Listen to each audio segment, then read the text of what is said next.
A simple misdialed call, a number punched in by accident, changed everything.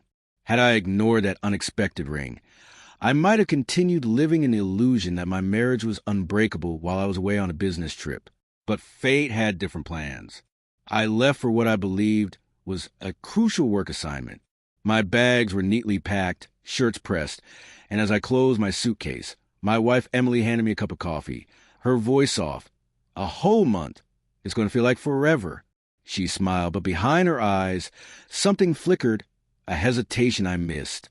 I brushed it off, kissed her lightly, and promised, we'll talk every night. It'll be over before you know it. The next morning, I boarded my flight to Chicago, convinced that everything was in place. My career on the verge of a breakthrough, my home secure, and my wife waiting for my return. But while I chased a promotion, someone else was chasing my wife. 2 weeks before Christmas, my boss David had called me into his office, the city skyline stretching behind him. His voice was calm, almost fatherly. Mark, this is your shot. Handle the Chicago deal, and the senior director position is yours. After years of sacrifice, skipped anniversaries, and countless late nights, I was finally on the brink of the recognition I had worked so hard for. And Emily had always cheered me on. Or so I believed. For days into the trip, I sat in my hotel room, paper scattered across the desk, a cold, untouched burger beside me. My phone buzzed, a number I didn't recognize. I let it ring out, assuming it was a wrong number. But when it rang again, something made me pick up. Hello? I answered.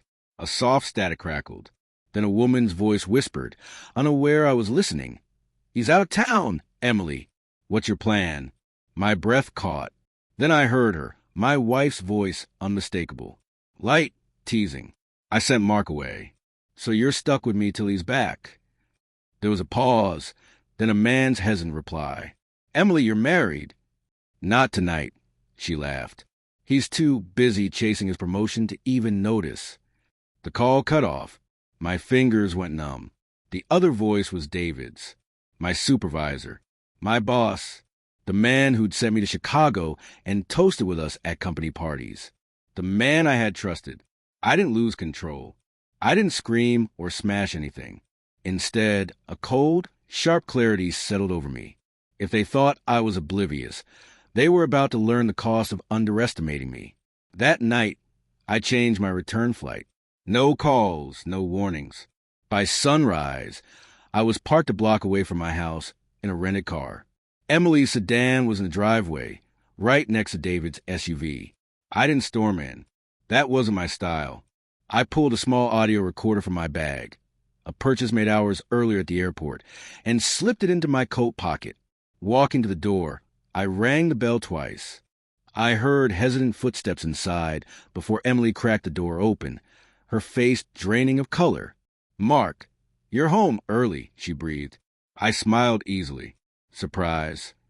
She stepped aside, and I entered our home, my home, the faint smell of David's cologne mixed with hers, his briefcase shamelessly placed on the kitchen counter. I wrapped my arms around her, whispering, Everything okay? Just shocked, she stammered. You never said you were coming back early.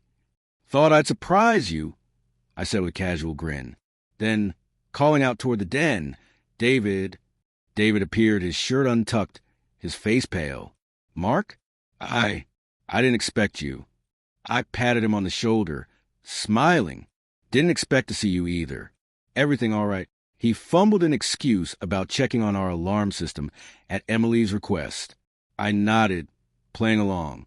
Good to know you're looking out for us. With their nerves on edge, I asked if I could get some work done and retreated briefly to another room. In reality, I slipped the recorder into David's laptop bag, hidden in a side pocket. By morning, I would have their conversations documented in their own words. The following day, David left before sunrise under the excuse of an urgent work matter. Before he departed, I quietly retrieved the device. Back at my hotel, I listened. Emily's voice filled the room first. Confident, smug. He's clueless. Always is. David responded, still sounding unsure. You're positive he won't come back early? Emily chuckled. I know how to manage him. Told him this trip would make his career. He's too loyal to question your orders. Predictable. Every word felt like a dagger. They laughed at my trust, my discipline, my sacrifices. David even mocked my reliability, calling me the perfect pawn. I copied the recording, backed it up on multiple drives, and drafted 3 emails with the files attached. The subject line was simple: professional misconduct, confidential. The recipients were HR, David's direct superior, and Emily's employer. But I waited. Timing mattered. That night, Emily pretended nothing had changed. She prepared dinner, smiled sweetly, and talked about future plans as if nothing was wrong. I listened, played the part of the unsuspecting husband, and let her believe her lie was still intact. The next morning, at precisely 8 a.m., I sent the emails. By 9:15, David's supervisor responded. An investigation was underway. As Emily fixed her makeup, her phone buzzed repeatedly. I watched in the doorway as her expression collapsed. Her brush slipped from her hand, clattering onto the counter. An hour later, she burst into my office, her face pale, her voice shaking. "Did you do this?" I looked up calmly. "Do what?" "HR contacted me. They have recordings of everything." Her voice cracked, desperate and panicked. I raised an eyebrow. "Sounds like you got sloppy, Emily." Realization dawned. "You recorded us," she whispered. I leaned back. "You practically handed me the evidence." By noon, David's work email was disabled. His professional presence disappeared. Emily was suspended from her PR firm pending a formal review. And I wasn't finished. I anonymously sent the recordings to her close-knit social circle, people who once admired her speeches about trust and loyalty. Her phone lit up again, but this time with judgment, disappointment, and anger. That evening, she stood in our kitchen, holding her phone like a lifeline. "I'm sorry," she said, voice hollow. "I ruined everything. Can we fix this?" I met her gaze without emotion. "You wanted to play Emily. Actions have consequences." I left her standing there, drowning in the wreckage of her own making. David's reputation never recovered. He fled to another state, taking whatever job he could find. Emily struggled to rebuild. Her career stained permanently.